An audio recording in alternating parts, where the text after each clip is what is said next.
De la personalidad obsesiva a la obstinada. Un ensayo de Pedro Cubero Bros. Los trastornos paralelos de la personalidad. La mayoría de los autores entienden que el término personalidad se refiere a aquellas predisposiciones conductuales estables en las que unos individuos se diferencian de otros.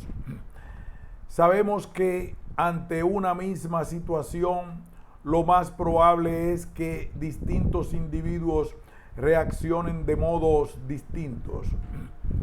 Es evidente que, al menos en parte, esas diferencias dependen de la forma de ser o personalidad de cada uno. Nos referimos a esas características que tienden a no cambiar en exceso, ni en función del contexto, ni en el paso del tiempo.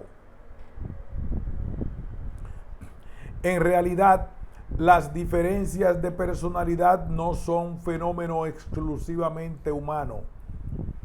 Se han podido observar también en el mundo animal, especialmente entre primates. Cada especie animal tiene sus propios patrones de conducta específicos, valga la redundancia, pero dentro de esos límites existen variaciones entre especímenes y esas variaciones tienen a menudo un carácter duradero. Así, unos chimpancés son más o menos curiosos más que otros, más o menos glotones, agresivos, independientes, sumisos, amistosos, más o menos dados a jugar con las crías, vagar en solitario, etc. Los seres humanos no solamente somos conscientes de que cada uno tiene sus particularidades en el comportamiento, sino que comentarlas ha constituido siempre un interés primordial y una inagotable fuente de material sobre el que conversar. Los antropólogos atestiguan que ya era una costumbre cotidiana entre nuestros antepasados cazadores, recolectores.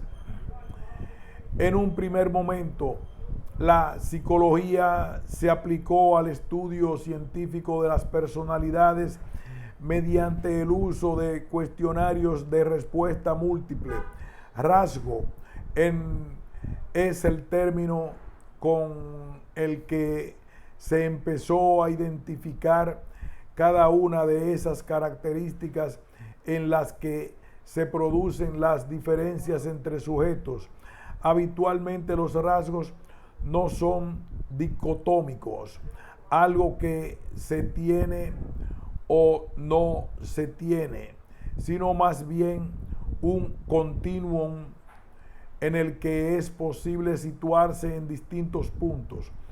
Por ejemplo, en el rasgo antipatía, cada individuo puede situarse entre un máximo antipático o más no poder y un mínimo nada antipático, simpatiquísimo. Al menos desde Kurt Schneider, la psiquiatría hizo suya la idea de que la personalidad de algunos individuos se desvía fuertemente de la media y que además no hace de un modo anormal.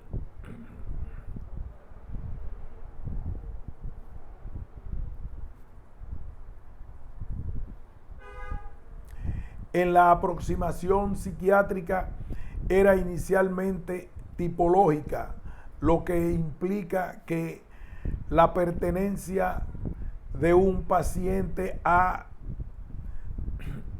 tipo excluye la pertenencia a ese mismo sujeto al tipo B.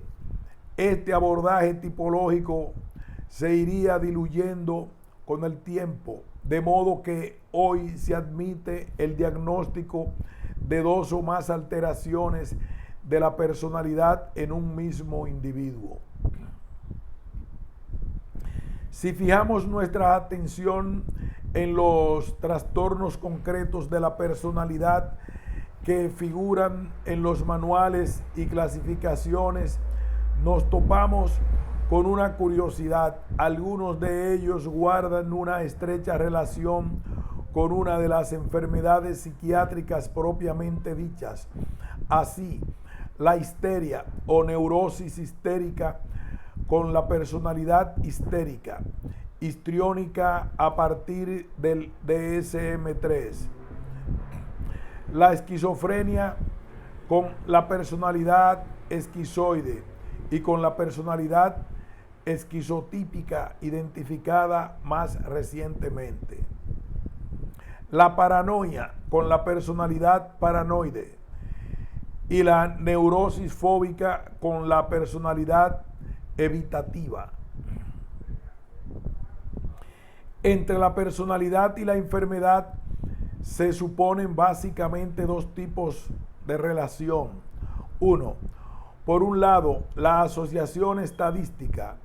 Se supone que entre los sujetos con la personalidad A ha de ser mucho más frecuente que en la población general el desarrollo de la enfermedad A' y que entre los sujetos con la enfermedad A', los antecedentes de personalidad A han de ser más frecuentes que en el resto. La posibilidad de que la enfermedad desencadene un cambio de personalidad nunca se contempla. Resumiendo, A tiende a A'. 2.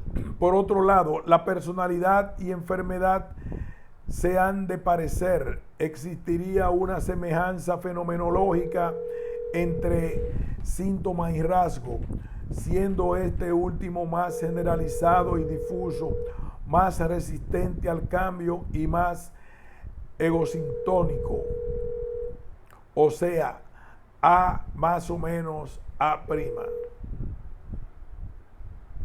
La personalidad obsesiva, según algún estudio, es el trastorno de la personalidad más frecuente en la población general y podría llegar a afectar casi a 1 de cada 13 adultos, al menos en los Estados Unidos.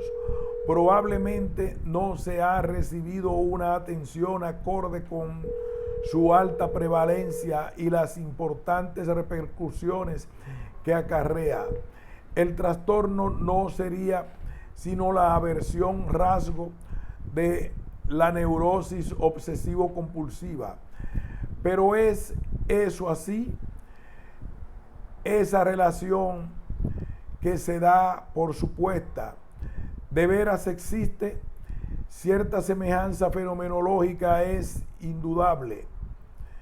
Salta a la vista que ambas, enfermedad obsesiva y personalidad, comparten la anormal tendencia a concentrar todos los pensamientos y toda la actividad en un campo de intereses restringido y a darle incansablemente vueltas a lo mismo, pero a veces las apariencias engañan. Personalidades obsesivas. Para empezar, un breve repaso histórico. La psicastenia de Janet, 1903. Los orígenes de la personalidad obsesiva suelen situarse en la psicastenia, un diagnóstico concebido y desarrollado por Janet en 1903, que no le sobrevivió más que como referencia histórica. Janet expuso la clínica y sus consideraciones etiológicas sobre la psicastenia en varios libros y a lo largo de varios años. Para repasarlas nos ceñiremos al trabajo Les Neuroses, publicado en 1909. En esta obra intentó condensar sus opiniones sobre las dos neurosis que habían atraído su atención a lo largo de los años anteriores, la histeria y su psicastenia. Este apartado puede resultarle al lector excesivamente prolijo e incluso tedioso.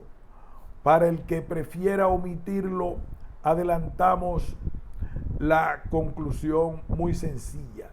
La descripción clínica de la psicastenia no tiene nada que ver con la personalidad obsesiva. Atribuirle ese rol primigenio constituye un error. En todo caso, fue un anticipo del futuro, carácter neurótico. La psicastenia incluye un amplísimo abanico de síntomas psiquiátricos de todo tipo, si bien quedan excluidos los más claramente histéricos, conversivos y disociativos, así como los psicóticos. Por otro lado, la clínica anancástica es la más relevante en el conjunto, con diferencia. Las neurosis.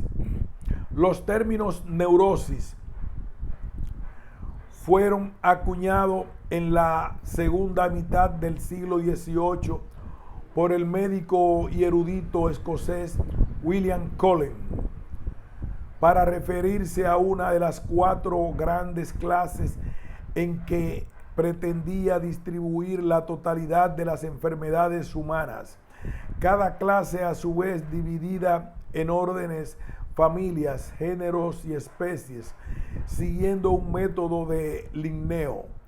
Las tres clases restantes entre Pyrexiae, enfermedades con fiebre; Cachexiae, enfermedades resultantes de los malos hábitos; y locales, enfermedades localizadas.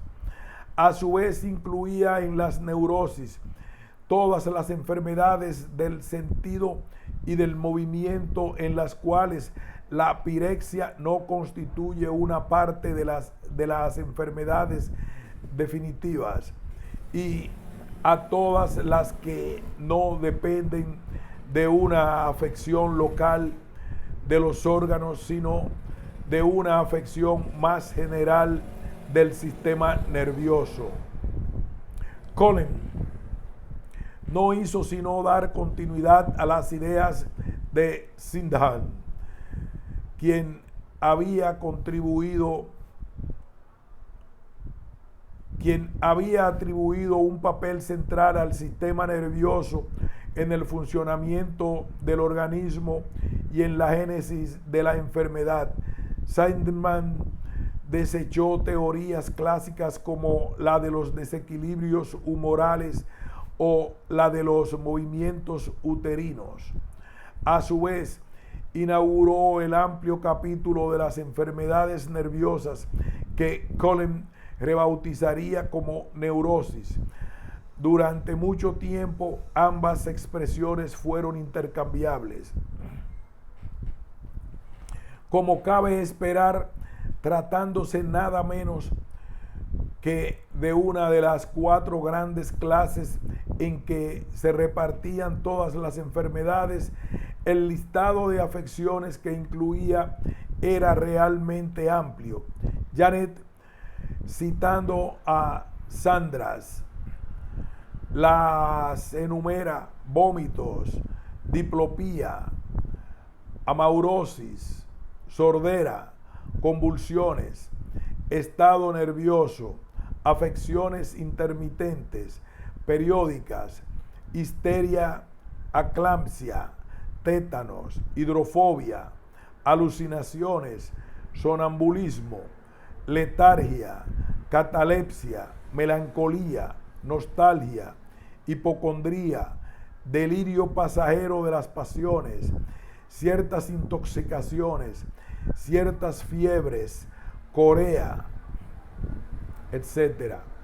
A lo largo del siglo XIX, las discrepancias se sucedieron. En ningún momento se alcanzó un acuerdo pleno ni sobre el concepto mismo de neurosis, ni sobre las especies mórbidas que debían cobijarse bajo ese paraguas. Grasset, en la cuarta edición de su Traité des maladies nerveuses de 1894, añade no solamente la enfermedad de Parkinson, sino el bocio exoftálmico de Basedow. En Raymond, en sus últimos artículos, 1907, no dudó en adjuntar la psicastenia que yo había descrito en 1905. Ahora bien, a medida que las patologías neurológicas se iban aislando y describiendo con mayor precisión, estas tendían a desgajarse una a otra. En consecuencia, la neurosis progresivamente dejó de ser la amplísima clase que Collins había concebido para transformarse en una familia mucho más restringida y circunscrita al campo de la psiquiatría. Neurosis de angustia, neurosis fóbica, neurosis histérica, neurosis obsesiva, neurosis de carácter, neurosis hipocondríaca, de renta, así como otras variedades más anecdóticas. Pero la mayoría de autores no añaden nada al dominio de las neurosis, sino que al contrario le quitan. Muchos fenómenos antiguamente llamados neuropáticos son adscritos a las diatesis, a las enfermedades infecciosas, a las intoxicaciones, a las comprensiones, irritaciones, traumatismos que actúan sobre la emergencia cerebral o raquídea de los nervios o en algún punto de su trayecto. Es así que el tétanos, considerado durante mucho tiempo un tipo de neurosis, ha llegado a ser una enfermedad infecciosa relacionada con el bacilo de Nikolayev, que la angina de pecho ha llegado a ser una enfermedad de las arterias coronarias, etc. Si por un lado el repertorio de neurosis concretas tendía paulatinamente a disminuir, la definición del concepto había encallado en un punto en que no resultaba satisfactorio, pero del que tampoco se sabía cómo salir. Sandra se entiende por enfermedades nerviosas todas aquellas en las que las funciones del sistema nervioso se encuentran alteradas sin que en el actual estado de nuestros conocimientos se pueda encontrar como causa original una alteración material localizada y necesaria de los órganos. Esta definición por exclusión adolecía de importantes inconvenientes. Si la ausencia de lesiones es lo que realmente caracteriza a las neurosis, entonces entraríamos en el absurdo de una enfermedad sin alteraciones corporales, algo que resultaba inconcebible. Por otro lado, si de lo que se trata es de que las lesiones todavía no se han identificado, quedaría por aclarar si subyace a los múltiples síntomas de las neurosis una sola localización o si se trata de una afectación de distintos puntos del cerebro y por ende en enfermedades distintas. Existía de todos modos una explicación novedosa. según la cual la causa de las neurosis no había que buscarla en ninguna lesión cerebral, sino que se situaba en el terreno psicológico. A lo largo del siglo XIX se habían acumulado las observaciones de alienistas, psicólogos y magnetizadores que apuntaban a que es en los pensamientos, emociones y sentimientos donde había que buscar la génesis de los síntomas neuróticos. La explicación no satisfacía a Janet, que según que seguía pensando en una necesaria etiología orgánica. Lo que sí estaba dispuesto a admitir es que en su manifestación exterior, las neurosis, las pocas que quedaban en los albores del siglo XX, tenían un denominador común. Este elemento compartido es el que le indicaba a pensar o bien en una misma enfermedad o bien en un conjunto de enfermedades estrechamente emparentadas. La original teoría de Janet afirma que son las funciones, alimentación, funciones intelectuales, funciones viscerales, lo que se altera en las neurosis.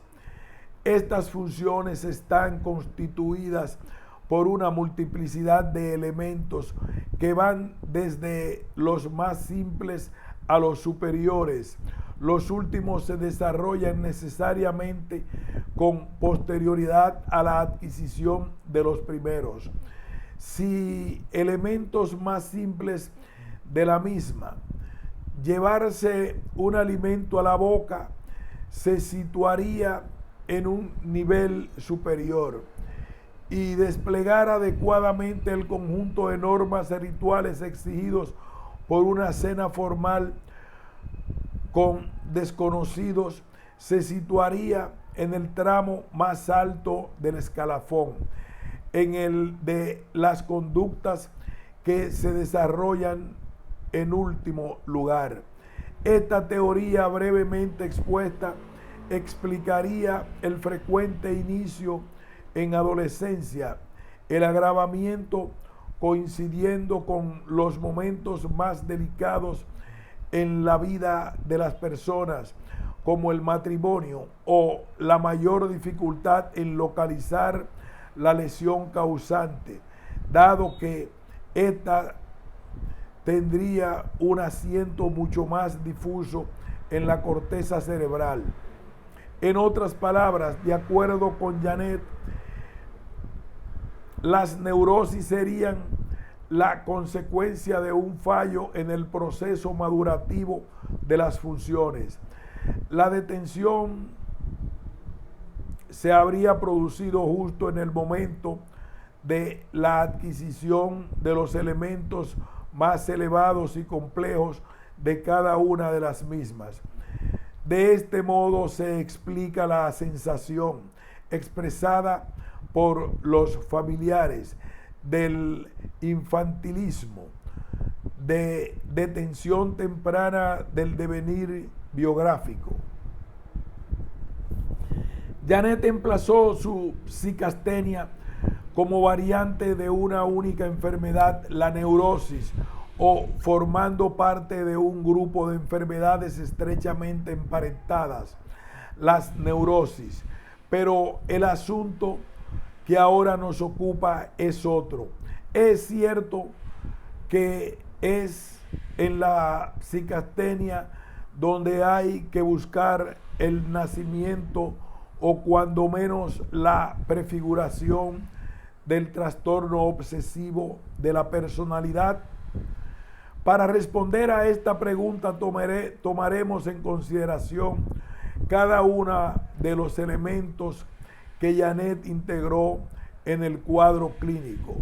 De este modo, nos será posible contrastar hasta qué punto esos elementos anticipaban los rasgos de la actual personalidad obsesiva. Los síntomas de la psicastenia.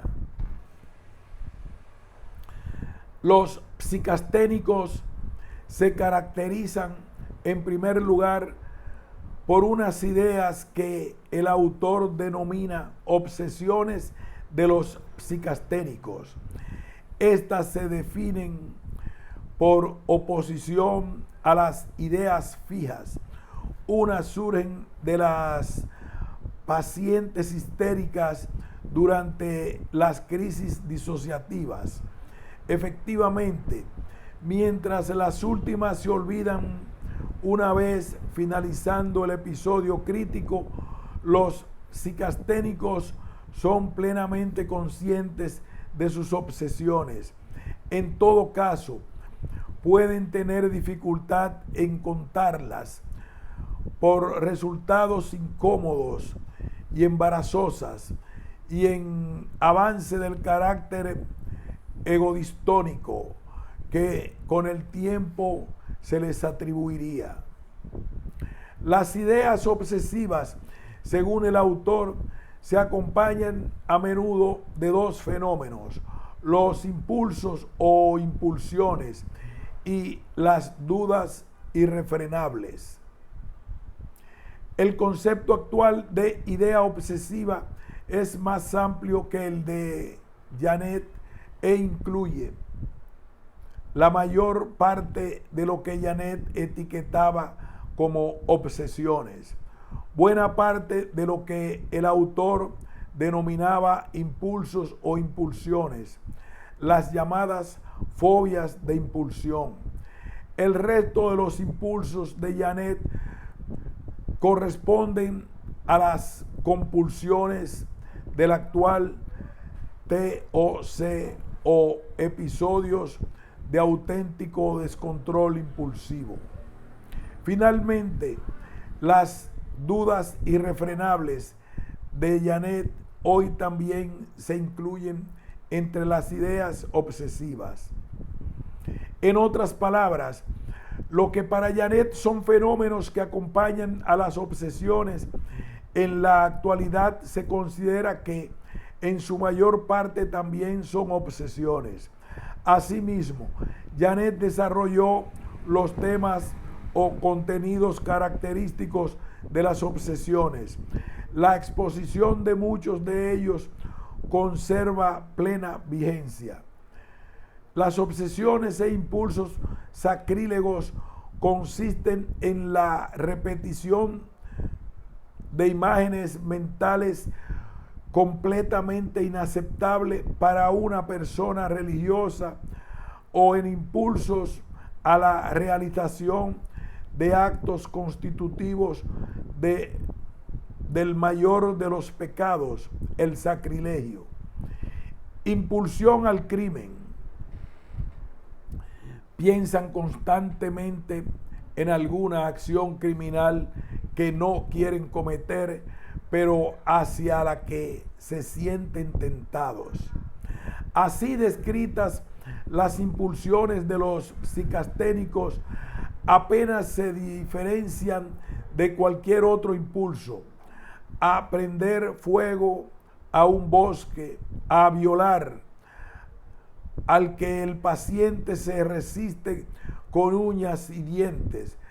Pero sí hay una diferencia: la fobia de impulsión, más que un auténtico impulso, es una fantasía, un temor irracional a que el impulso pueda surgir y, sobre todo, a no poderlo dominar.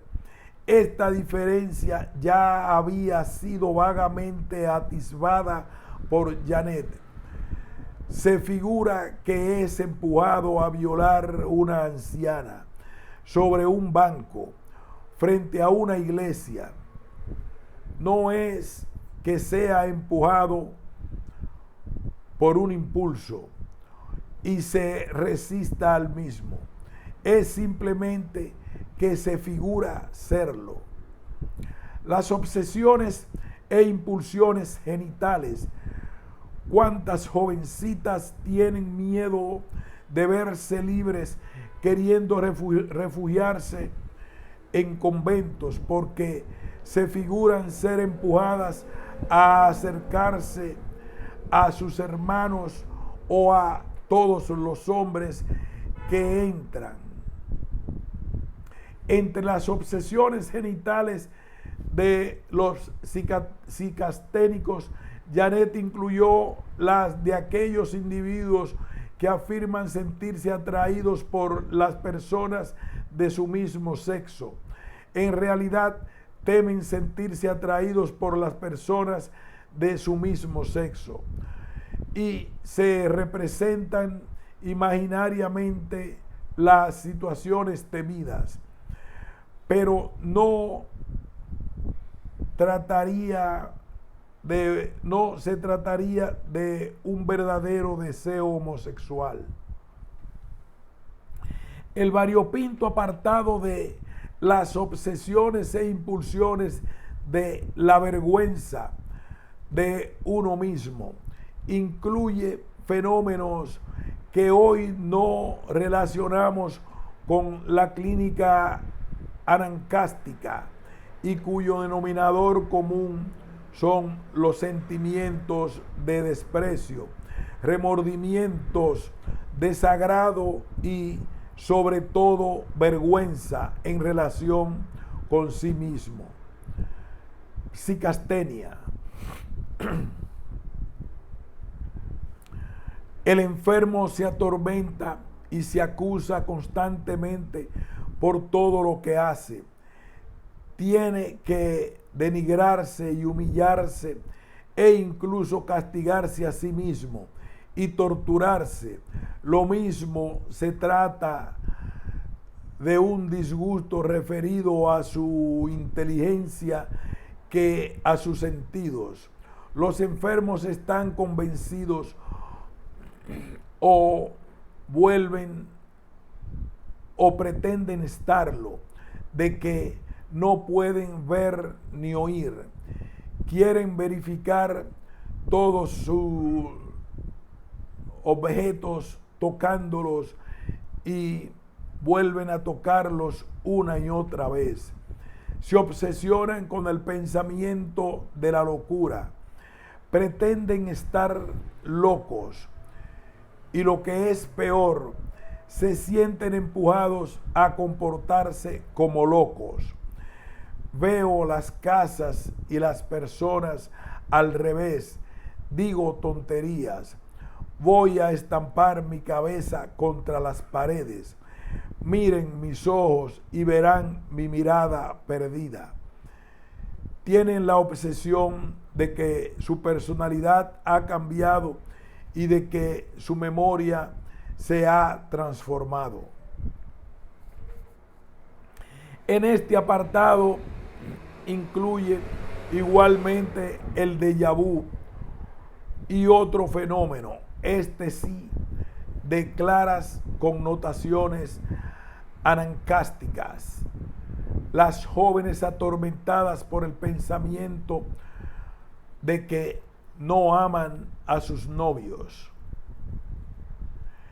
El apartado de las obsesiones de la vergüenza del propio cuerpo incluye otros cuadros sintomáticos que tampoco corresponden, ninguno de ellos, al actual trastorno obsesivo compulsivo. Anorexias nerviosas, fobias sociales, simples, temor a la rubicundez, a la escritura en público, el espasmo del escribiente, la aversión sexual o el delirio olfativo de referencia. Se mencionan igualmente la vergüenza por las funciones de la vejiga, fobia social y la obsesión relativa a los gases abdominales de esas personas que se enclaustran voluntariamente, que parece cercano al conocido como delirio olfativo de referencia. Las obsesiones hipocondríacas cierran el capítulo de las obsesiones. El autor menciona temores como el de tragar agujas, la suciedad, la contaminación, el contagio o contraer cualquier enfermedad. Son temores que a menudo tienen un marcado carácter egodistónico y recurrente y que conducen a la realización de rituales obsesivos. Finalmente, Janet nos habla de las obsesiones incompletas, entre las que incluye patologías igualmente ajenas a nuestro trastorno obsesivo compulsivo, como la dipsomanía y la morfinomanía.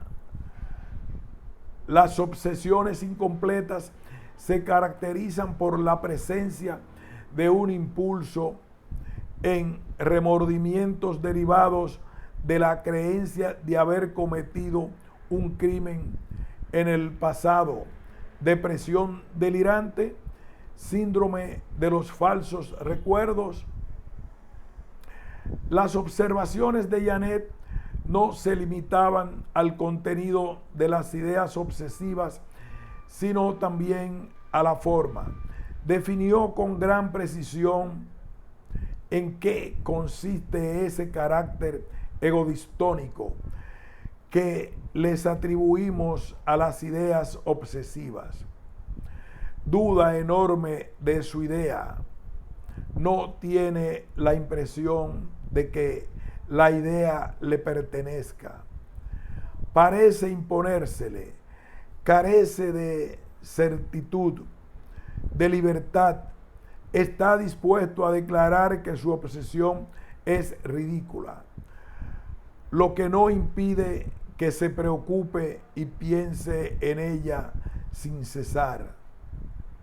El cuadro clínico de la psicastenia de Janet no se limitaba a las ideas obsesivas y los fenómenos asociados a las mismas dudas e impulsiones, sino que incorporó otros elementos como las agitaciones verbales psicasténicas. Estas agitaciones incluían en primer lugar la tendencia de algunos pacientes a hablar incesantemente de sus vivencias obsesivas, aburriendo a las personas de su entorno con sus interminables relatos. También engloban las que podemos denominar compulsiones verbales, en las que el paciente no puede resistirse a la necesidad imperiosa de enumerar los objetos que va viendo, pronunciar palabras soeces o sacrilegios, repetir palabras inventadas y sin sentido, etc. Subrayó también que acertadamente que el paciente puede limitarse a musitar dichas palabras o a repetirlas mentalmente sin que nadie pueda percatarse de ello. Los tics de los nuevos neurasténicos se referían a contracturas musculares breves y limitadas a un pequeño grupo muscular, principalmente en la cara. Hoy sabemos que tales tics no constituyen un fenómeno puramente obsesivo, aunque en algunas ocasiones sí pueden asociarse al TOC. Janet también incluyó entre los tics otros tipos de movimientos. Nos estamos refiriendo a compulsiones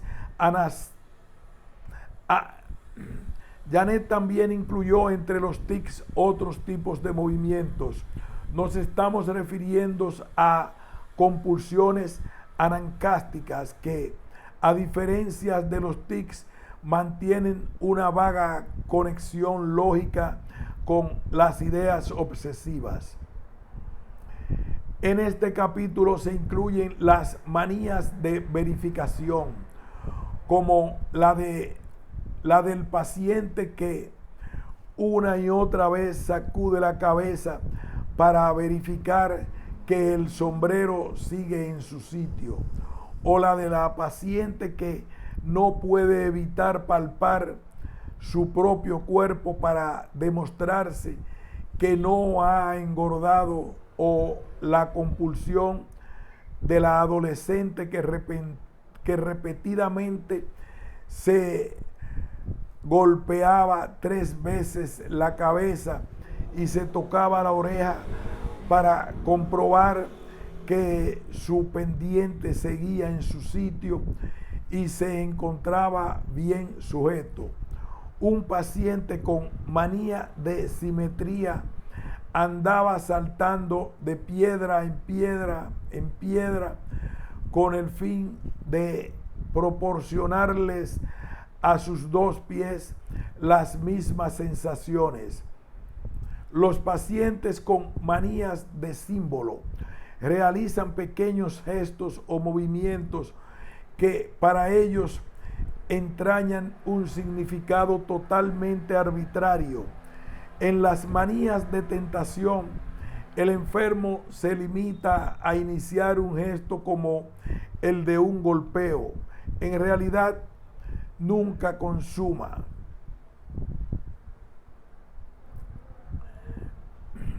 Entre las manías de precaución destacan sin duda las compulsiones de lavado, sin ser las únicas. Las manías de repetición incluyen la repetición de secuencias motoras estandarizadas. Otro tipo de compulsiones buscan compensar un desequilibrio, como el paciente que buscaba un hombre al que dar la mano después de dársela a una mujer, o expiar una culpa por un acto todavía no cometido, por ejemplo, mediante la incesante repetición de oraciones.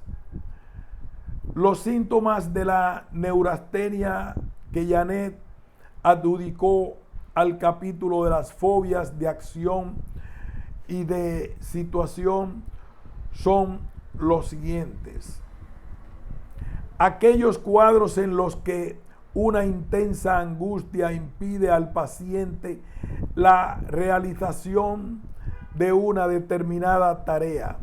No aporta ejemplos, pero sin duda corresponde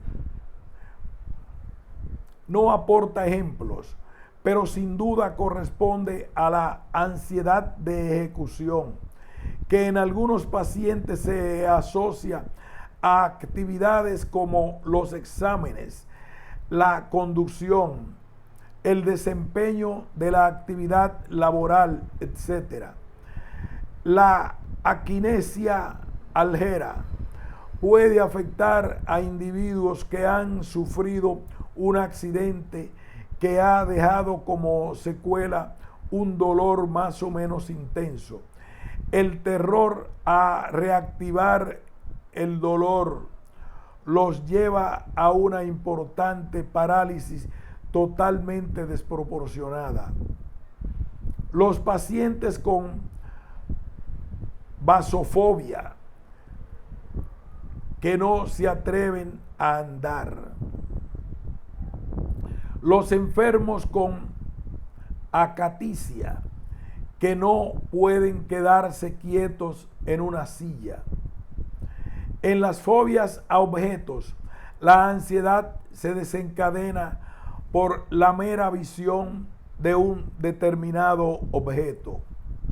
La agorafobia, la claustrofobia, las fobias a situaciones sociales, entre las que se puede mencionar la eritrofobia. Ninguna de estas patologías puede realmente situarse en el campo de los trastornos obsesivos. En el capítulo de las algias de los psicasténicos se incluyen aquellos cuadros caracterizados por un dolor que afecta lo mismo a músculos concretos que a órganos. El dolor puede ser más o menos continuo o producirse únicamente cuando el músculo u órgano es obligado a trabajar o bien es sometido a la palpación o de opresión. El dolor persistente puede ir de la mano con la convicción de padecer alguna enfermedad, como el cáncer. El dolor puede inmovilizar al paciente durante meses, así como hacer que éste no permita ser explorado. Los picores y molestias cutáneas de todo tipo producen un gran malestar y se pueden interpretar a veces como ranas que se mueven debajo de la piel, una lengua desagradable lamiendo gusanos, intestinos podridos deslizándose. Hay pacientes a los que les resultan penosos los olores, o un enfermo, todos le recuerdan a los fluidos corporales, otros los asocia al temor a inhalar elementos tóxicos. Aún otros no toleran los ruidos, lo que los lleva a emprender cambios de domicilio, a insonorizar su vivienda, etc. La microfonofobia se caracteriza porque son pequeños ruidos, no particularmente intensos, los que atormentan al paciente. La paciente fotofóbica de Janet tenía tal intolerancia al simple hecho de ver que se veía forzada a taparse por completo los ojos y a actuar como si fuese ciega. Entre las disgonosias de los psicasténicos, Janet situó un repertorio bastante dispar de fenómenos clínicos que incluyen alteraciones en el ámbito cognitivo sensorial y en el que de la familiaridad de las vivencias psíquicas. La primera de las disgnosias es la de aquellos pacientes que sienten en su atención que están alterada, distraída y no pueden reflexionar sobre lo que oyen. Otro grupo de pacientes es el formado por aquellos que perciben los objetos circundantes como pequeños, lejanos o extraños. Otra disgnosia es la de aquellos que ven los objetos dobles, deformados o transformados. También menciona a quienes sienten que la realidad circundante es meramente imaginaria o incluso un sueño. Un síntoma semejante al déjà vu es el de aquellos pacientes que notan que sus palabras, sus actos o sus sensaciones son la repetición de palabras, actos o sensaciones que ya habían producido en el pasado, en el mismo orden, exactamente del mismo modo. A algunos pacientes psicasténicos les parece que todo se ha dado la vuelta, de modo que lo que antes estaba a la derecha ahora está a la izquierda y viceversa. Finalmente, los sentimientos de despersonalización incluyen desde la simple extrañeza de uno mismo hasta el sentimiento de haber desaparecido, haber sido reemplazado o, en los casos más graves, de estar muerto. En el capítulo de las alteraciones de los instintos y de las funciones viscerales, Janet desarrolló un amplio repertorio de síntomas compartidos con los pacientes histéricos. Entre ellos podemos destacar el insomnio, la hiperfagia y la polidipsia. Las citiergias psicasténicas diferían de la anorexia histérica en que el rechazo de los alimentos derivaría de las ideas obsesivas o fóbicas. Escrupulosos defensores de la vida animal, escrupulosos que piensan que no han hecho lo suficiente como para merecer el alimento. Aquí incluía también los hipocondríacos, temerosos, por ejemplo, de ensanchar el estómago o producir demasiadas heces. A diferencia de los vómitos histéricos, los de los psicasténicos son autoprovocados y responden a la necesidad de aliviar un malestar que sienten después de haber comido. Tanto la histeria como la psicastenia pueden cursar con polaquiuria, pero en el segundo caso suele derivar de rituales que obligan al paciente a regresar repetidamente al servicio. En cuanto a las retenciones de los psicaténicos, pueden deberse a la timidez, a diversas molestias, a ideas hipocondríacas o a escrúpulos en torno a la micción. Las crisis de agitación de los psicasténicos se desencadenan en algunos casos ante la obligación de realizar una acción como comer en público, que al paciente le resulta penosa. A los hipocondríacos, las crisis se las desencadenan acciones como orinar, andar o mover alguna parte del cuerpo. Piensan que este tipo de acciones pueden resultar lesivas para su salud.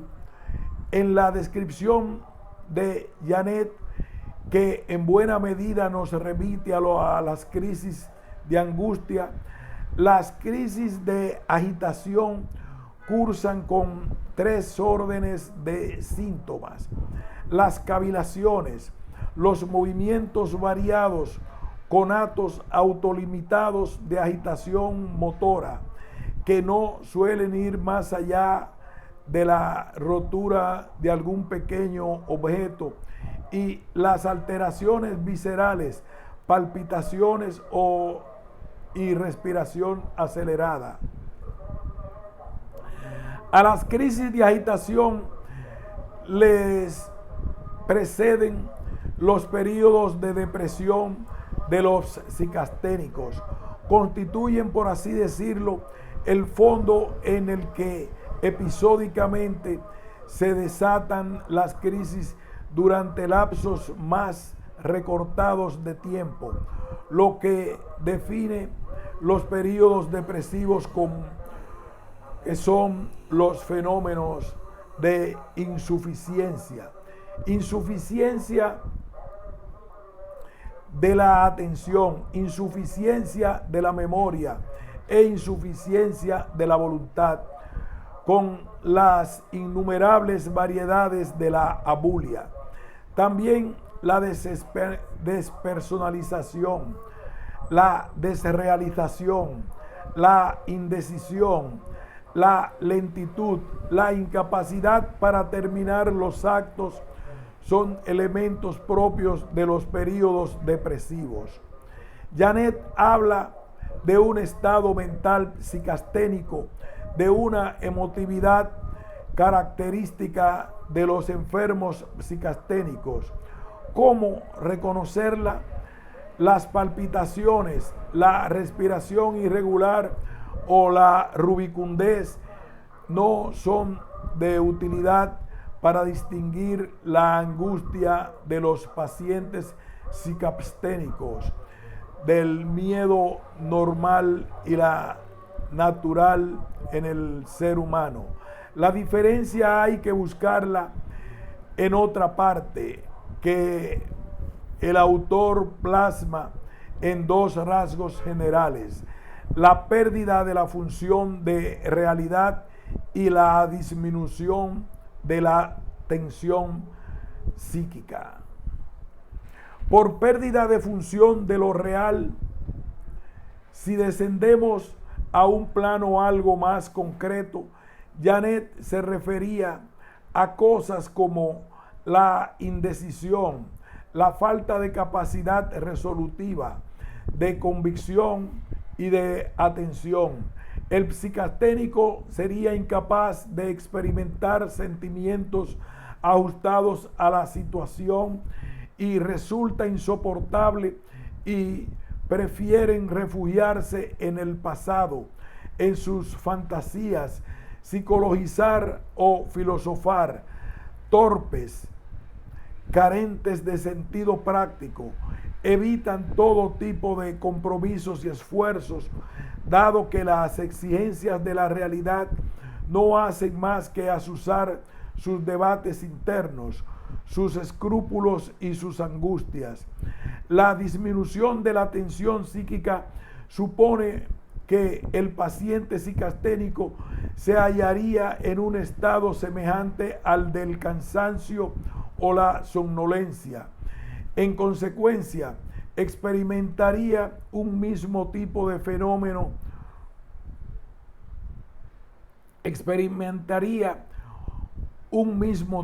fenómenos que se asocian a estas dos condiciones, si bien de un modo más intenso y persistente.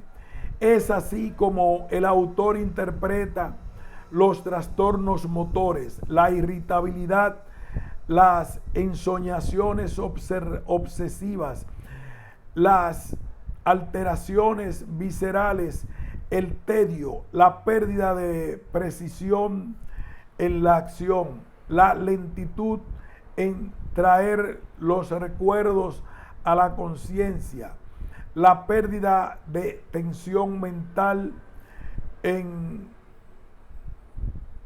intoxicaciones, el cansancio en los impactos emocionales, esa energía que el paciente retira de las funciones cerebrales superiores es la que a su vez propiciaría la explosión de fenómenos inferiores.